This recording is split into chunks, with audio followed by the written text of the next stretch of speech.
Isiniyasat ng pamahalaang panlalawigan ng Palawan ang lumalalang hamon sa lokal na pondo sa pamamagitan ng isang mandatoryong 4 na araw na pagsasanay ng Bureau of Local Government Finance upang tuldukan ang butas sa pangungulekta ng buwis at matiyak ang pananagutan ng mga yaman ng bayan. Always ka bang pagod at stress araw-araw? Ito ay isa sa mga dahilan ng maagang pagtanda ng katawan. Ang DTX 500! Matinding babala at hamon ngayon sa integridad ng pananalapi ang hinarap ng mga lokal na pamahalaan sa Palawan matapos irebisa ng Bureau of Local Government Finance at pamahalaang panlalawigan ang sistema ng koleksyon sa buwis. Ang hakbang na ito ay hindi lamang basta ordinaryong seminar kundi isang krusada upang itama ang mga kahinaan sa pangangasiwa ng pondo at puwersahing maging epektibo ang bawat unit sa pangungulekta ng lokal na kita. Binigyang diin ni Provincial Treasurer Elino Mondragon na hindi na muling palalampasin ng pamahalaan ang kulang o maling pangangasiwa sa pananalapi ng bayan.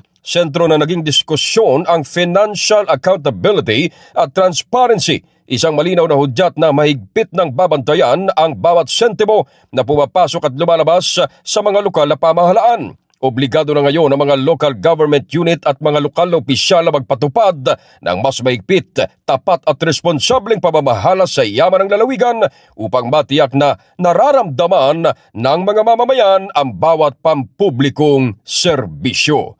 Ito si K5 Ray Almudal para sa Impilang Kampiyon sa Balita, Serbisyo Publiko at Kasiyahan sa Palawan, K5 News FM. Always ka bang pagod at stress araw-araw? Ito ay isa sa mga dahilan ng maagang pagtanda ng katawan. Ang DTX 500!